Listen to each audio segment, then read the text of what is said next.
To truly appreciate where we are, let's start again at the very beginning.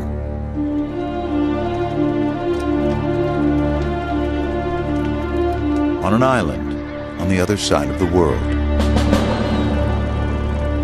On streets where a boy sat every day for hours, peddling whatever he could find for spare change, desperate to find a way out. And then he discovered a better way. It nevertheless defies belief that from that boy's forgotten corner of the map, he could reach the very top of the world. That boxing could turn a man into a miracle.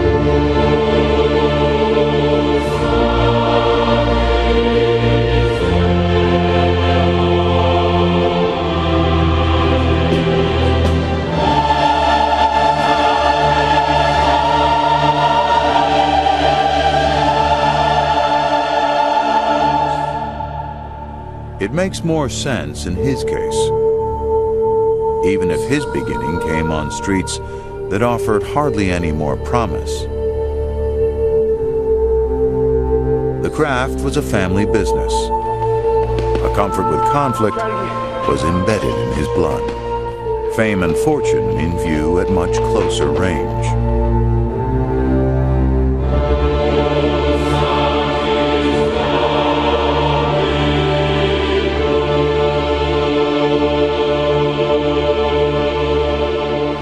But from these contrasting origins, in these early years of the 21st century, twin superstars were born. Propelled by belief in very different deities. My name is Manny Mayweather. Guided by sages of very different dispositions. They circled each other, as fighters tend to do. Their brilliance at once tantalizing you and testing your patience. Until, at last, you might say boxing's latest miracle arrived. Come on, let's go. The most beautiful truth of the sport is that it reveals everything about the men who engage in it. Their objectives, their priorities, the dreams they still harbor, regardless of what they've already achieved. All work, dedication! All work, dedication! This is the story of men who never relent. The tale of a fight even fate itself appeared to yearn for. And a reminder of the possibility of what can materialize in that rarest of predicaments. The convergence of the very best in the boxing ring.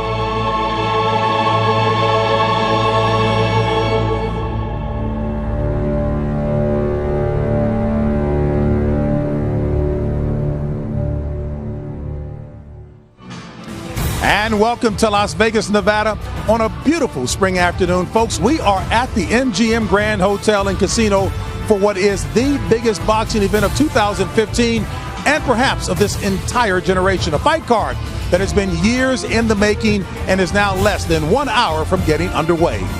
This is Countdown Live, Mayweather versus Pacquiao, as we get you ready for the big pay-per-view headlined by Floyd Mayweather and Manny Pacquiao, the welterweight championship of the world, with the winner staking claim to the title best fighter on the planet. And hello everyone and welcome to Las Vegas. I'm James Brown, very happy to be joined here at the host desk by an all-star lineup of boxing experts. Going into the Hall of Fame next month is Jim Lampley.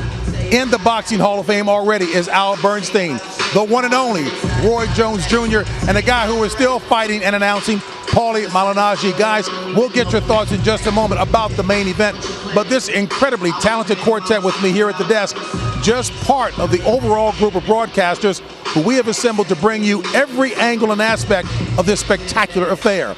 Also joining us this evening, Jim Gray and Max Kellerman.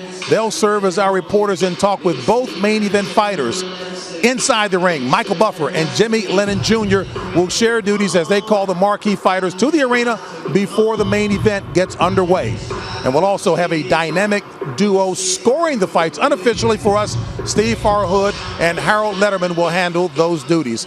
Well, one may ask the question, how big is this event? Well, that may be hard to quantify, but without a doubt, Maypac has become a force of its own on social media.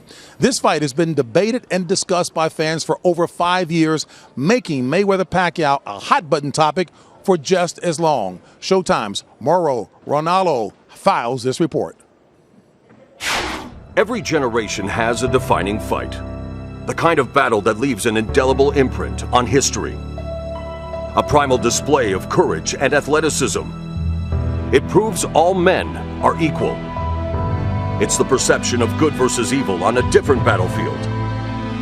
The victor becomes a hero that transcends race. It's the bruiser versus the butterfly, two proud champions forcing the world to choose sides. If time creates a fighter, circumstance creates a phenomenon. Every era spawns its own heroes, the right fit for the times in which they fight. Larger-than-life personalities that take the sport to new heights. But with every peak, there is a valley, and for years we've wandered the open road, seeking our fight that will live forever. At no time in human history have fans had a louder voice, and they use that voice to demand that this century's two top attractions meet in the center of the ring.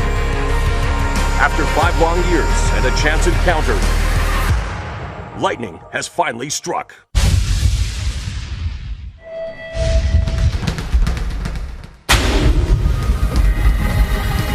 And now, we await the thunder.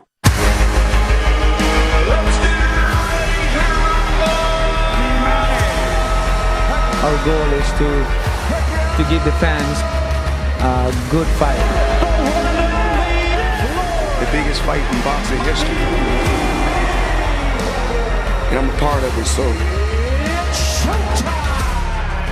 Floyd Mayweather versus Manny Pacquiao. This generation's defining fight is finally here. Well, starting 2 weeks ago, we invited you to make your Maypac prediction by tweeting the hashtag MayWins or PacWins. Now, millions have responded, and at present, I want Jim Lampley to take a look at these numbers. Take a look at these results. Well, that's a lot of either upset thinking or wishful thinking, because the odds in the sports books are more than the reverse of that. Mayweather is about a 5-2 favorite at this point, but obviously there are quite a number of fans who are responding with their hearts and saying that they want Pacquiao to win, so they believe he's going to win. Wishful thinking? Well, Manny Pacquiao is a popular figure, and clearly that doesn't reflect what the smart folks who are doing the odds think. All right, well, there is still time for you to vote. As a matter of fact, all you need to do is cast your vote. We'll give you the final results later tonight before the opening bell. Back here now with my squad of guys. Now, the road to Mayweather-Pacquiao has been, some might describe it as long and winding. Let me ask the experts, would that be your description of the road to tonight's event? Well, it was an up and down path for a period of up to 6 years. And in Mauro's piece, you saw the one moment where they bumped into each other at the Miami Heat basketball game in December or January. I forget exactly which month it was. But I believe he's correct in calling that lightning strikes. Without that bump-in meeting at the basketball game, I don't think we're here. Yeah, and the other part of this I think that's important to note is this journey taking a while and being so difficult has had an impact on the sport of boxing, because, James, this is the one match that the mainstream sports media has kind of pinned, has put a big mark on boxing for not making this fight. And simply by having this fight, it helps the sport. Roy Jones, your thoughts? Well, I think it's just a fight that, like he said, it's a fight that definitely helps the sport. And it took so long, but that long anticipation may be the reason it's gotten so big. So for us, we realize that guys sometimes do age, but when they're in the same era, age does not matter. Yeah, and I think the 5 years has built it up to the degree that now it's must-see TV. I mean, at first you had the crossover fans talking about it, but now you have almost all the crossover fans talking about it. I mean, I literally think this is bigger than the World Cup. I mean, it's worth more money. Yeah, maybe they're a little past their primes and maybe not as much in their primes as 5 years ago, but people are just as excited, if not more excited, because the fight's finally happening. You know what, Paula, you mentioned past their primes, and I know all of you guys are respected for being very honest. I look forward to later in the evening finding out whether that's going to hurt what is anticipated to be a good classic styles matchup as well, too. All right, Mayweather-Pacquiao. The fight is just around the corner as we continue our countdown to the biggest fight in recent memory. Now, the success of Floyd Mayweather is a testament to his motto of hard work and dedication. But the evolution of Floyd Mayweather began long before the brash antics, the collection of cars, the plush mansions, and the private jets. It began when a young boy with a pugilistic pedigree, that is, laced up a pair of gloves for the first time and decided never to take them off. I fight for many different things. I fight for myself. I fight for the money. I fight for legacy. I fight because I want to be the best. I fight because I want to go down in history as one of the best. That's the reason why I fight. When he was young, man, you can't believe what he was doing. I mean, this guy was destined to be a champion. Raised in the gyms of Grand Rapids, Michigan by his father and his uncle Roger, Mayweather's talent was apparent at a very early age, winning his first of 3 Golden Gloves national titles at the age of 16. First, I want to thank the good man upstairs for giving me this opportunity to win the national championship. And second of all, I want to thank my father. But that celebration was short-lived, for just a few weeks later, Floyd Sr., father and trainer, was sentenced to 5 years in prison. Everything in life happens for a reason, and that made me work hard and push myself to the limit. With his focus tightened, Mayweather turned pro and signed with Bob Arum and Top Rank Promotions. When I went to Top Rank, at that particular time, their whole focus was Oscar De La Hoya. So that's why we kept bumping heads. After a decade in the shadow of De La Hoya and under the control of Bob Arum, Mayweather bought himself out of the contract, shedding the name of Pretty Boy and adopting the moniker Money. Finally, when I got free and became my own boss, I done things my way. That's when we started doing record-breaking numbers, and that's what it's about. Money isn't everything. Money is the only thing. Yeah, Bobby. Some guys you love, some guys you hate. That's what sells tickets. And I'm here to sell tickets, you know. I'm a performer, that's what I do, I sell myself. Some people look at it as being an asshole. Some people look at it as being cocky. It was just a smart business move by a young kid from Grand Rapids. A hero and a villain all rolled into one. But everything always comes back to boxing.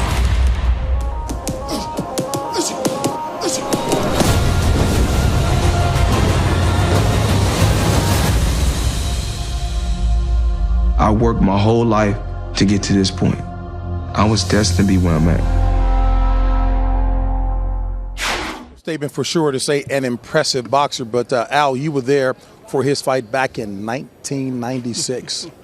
Yeah, he was just a few months removed from winning a bronze medal at the Olympic Games. And then on an outdoor stadium at Texas Station, he would have his pro debut, paid a lot less money than tonight, that's for sure. And you could tell during that fight, James, that this was a very, very excellent young fighter. This was a young man who was going to be a terrific pro. We couldn't know that he would be quite as good as he has become, but we knew he was going to be excellent. You know, one of the reasons I'm not on Twitter a lot, because folks tell me my hairline is now at the middle of my head. Your hairline looked pretty good back then as well, too, partner. I had a little more hair back then, I could say that. And talk about hair, yours is still there. Look, you've seen so many great fighters as well, too. You were there for the breakout fight for Manny Pacquiao. Well, Twitter will cost you your hair, James. But Manny Pacquiao is different. It's easy to understand why American fans have developed a very large audience and a great interest in Floyd Mayweather, who is an American star. Manny Pacquiao is a kid from the back islands of the Philippines who managed to become a crossover pay-per-view star in the United States. How in the world did that happen? Let's take a look. To To say Manny Pacquiao emerged from humble circumstances is a vast understatement. To say he rose to great heights is an understatement as well. Put the narrative together with the electric smile, and you have a hero worshipped by hundreds of millions of fans. The most beloved fighting statesman since Muhammad Ali.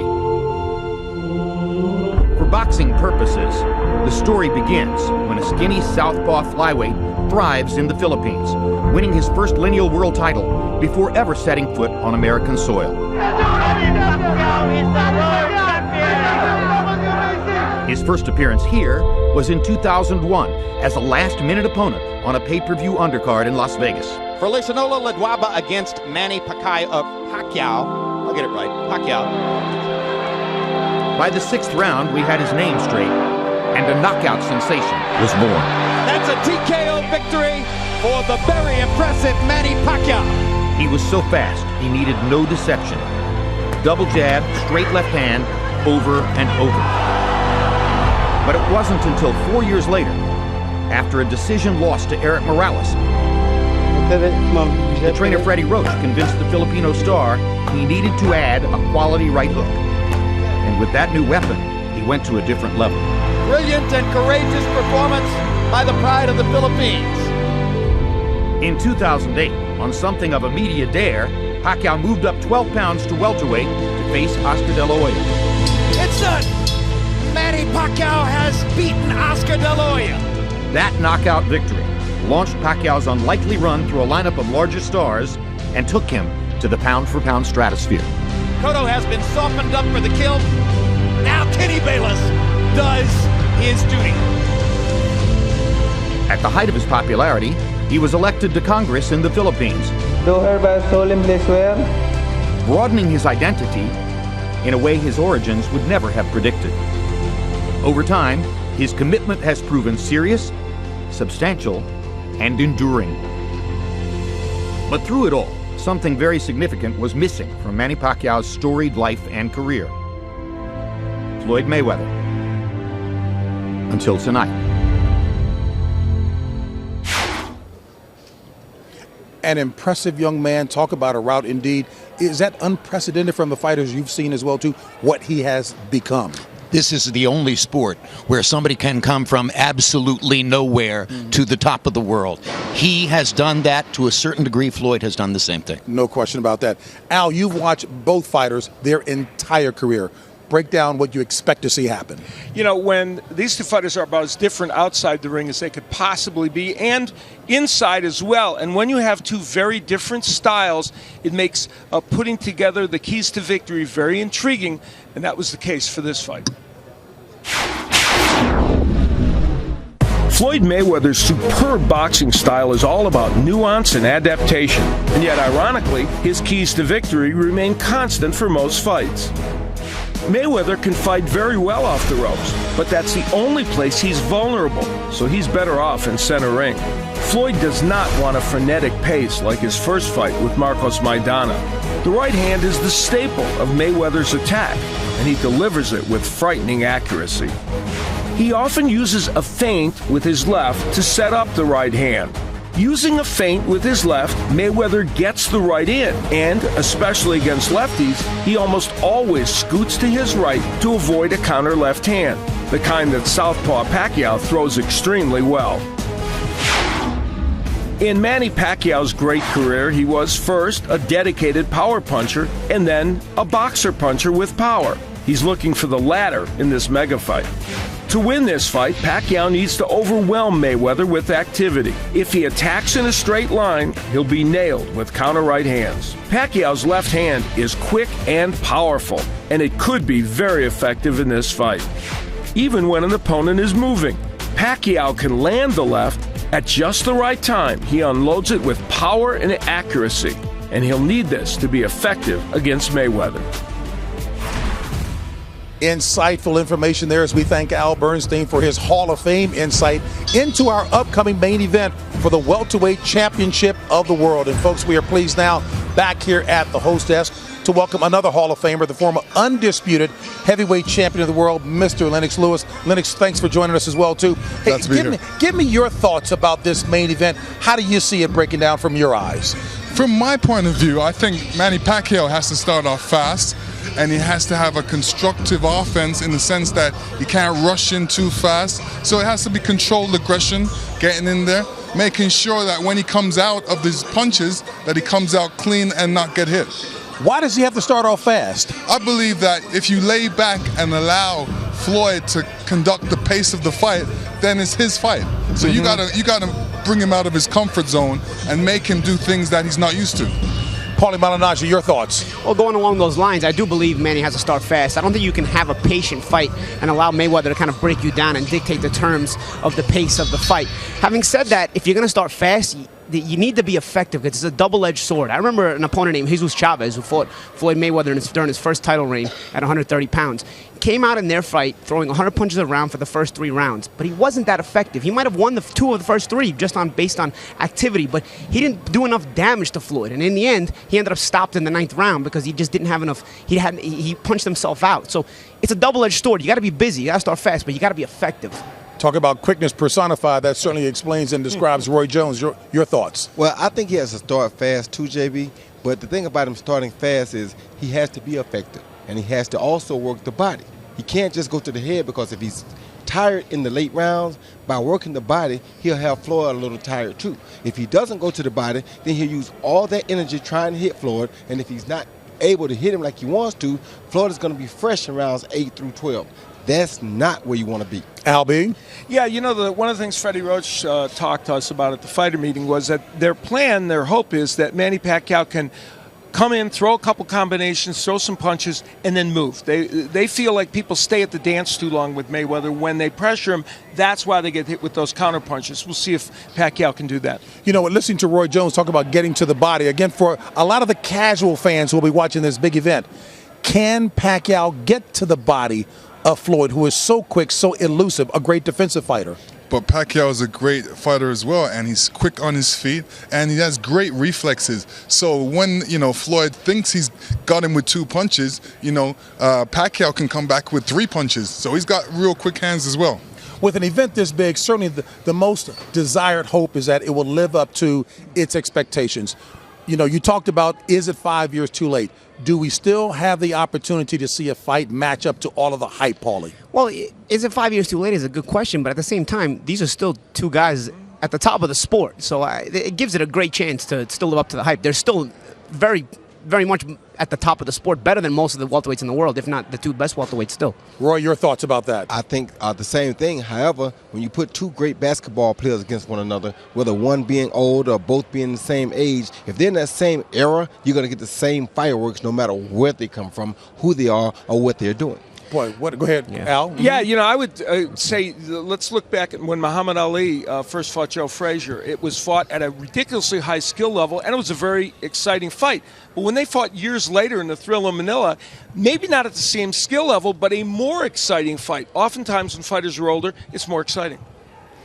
Listen, when me and Tyson got together, we were supposed to get together in the early times. Right. And then we left it when it was later, and everybody said, well, Tyson isn't the same. Well, I'm not the same. We both aged at the same time. You know what? David Dinkins says to move along, but when a big fella hits you on the leg and say, I got something to say, I'm going to listen to what you have to say. All right. Hey, fellas, thank you so very much. We look forward to your collective insight as we move towards the main event. All right, folks, we're just a few minutes away from the big pay-per-view, Floyd Mayweather versus Manny Pacquiao. Fight time is nearly here. But right now, let's take a final look at how we got to this moment and what it would mean to the history of the sport of boxing. That drum beat you hear building in the background is fans' expectations of Manny Pacquiao going against Floyd Mayweather. If you look at boxing history, when 2 guys can make the kind of money that these guys are going to make, the fights usually get made. So my question was, why did it take so long? We've come close on occasion before, very close. Sometimes it was money, sometimes it was drug testing, sometimes their training schedules didn't work out. You're talking about the two biggest athletes in their sport for years and years and years, and they weren't able to come to terms. So ultimately, after all these years of this dragging on, it was up to the fighters to make this fight happen. It seems as though the breakthrough moment was the two fighters spontaneously and serendipitously running into each other at a basketball game. Serendipitous events make a big difference, bigger than the actual business part of it. And maybe that's what happened when Floyd Mayweather and Manny Pacquiao got together at that Miami Heat game. Somehow, through the magic of the universe, you're right in front of each other and have a chance to look each other in the eye as human beings. He finally was ready, and he wanted to confront Manny in front of the whole world. At halftime, I walked over to him and I said, let's meet later on. Let's talk. Let's try to make this fight happen for real. And I saw it blowing up on social media. Pictures of that and accounts of that went everywhere. You see how big this fight is and how many people are paying attention to this with the explosion in social media that caused and the frenzy. And then something strange happened a little bit later. I got a text from Floyd saying, can you FaceTime me? I wanted to FaceTime him when I was at the meeting with Manny. He was sitting on the couch apparently in a hotel room, it looked like, sitting next to Manny Pacquiao. I said, we're getting close. It was a really, really good thing for him to do that, in my opinion. And Manny called me, and they said that they felt assured that Mayweather wanted to do the fight. Floyd, he wanted to be able to explain to him his